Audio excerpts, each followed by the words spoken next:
I'm Brittany Lewis with Forbes Breaking News. At Wednesday's Senate Judiciary Committee hearing, Senator Marsha Blackburn questioned Lara Montecalvo. Montecalvo has been nominated by President Biden to be the United States Circuit Judge for the First Circuit. Blackburn asked Montecalvo about her views on voter ID and cash bail, issues that led to a contentious moment. Let's listen into the Tennessee Republicans' line of questioning. Senator Blackburn. Thank you, Mr. Chairman, and thank you all for being with us today. And it's such a somber day. We all are thinking about the precious families in Uvalde, Texas. Ms. Montecalvo, I want to come to you on the issue of voter ID. Tennessee and Rhode Island are like a majority of states and require voters to present a valid photo ID in order to vote. So, 2011, you were a board member for Common Cause, and they stood in opposition to voter ID. So I'd like to know if you share your organization's opposition to voter ID. Thank you, Senator, for that question. If I were confirmed to this position, I would follow Supreme Court precedent on the issue of voter ID. And our Supreme Court has said that voter identification is constitutional and is legal in some circumstances. And you're right, Rhode Island has... Okay, talk to me then what circumstances do you think it is okay, and what circumstances do you think it is not? Do you think having to show voter ID is racist? Thank you, Senator. If confirmed to this position, I will follow Supreme Court precedent.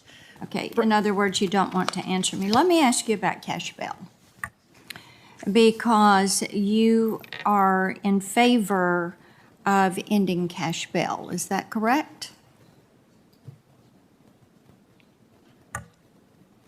Senator, I follow the rules of the legal system where I practice. In Rhode Island, there is no cash bail. Okay, well, let me use this as an example. Police in New York arrested a man for a random and unprovoked murder aboard a subway train last weekend.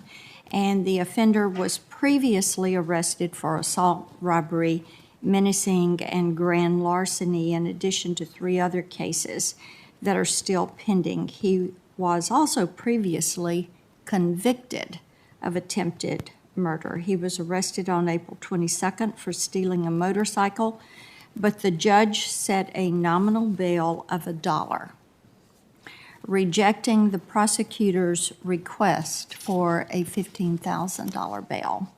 So if the judge had set bail consistent with this offender's demonstrated record of violence, he might have prevented the senseless murder last weekend. So how can you justify your opposition to cash bail in light of the clear preventative effect cash bail has on keeping violent offenders off our streets?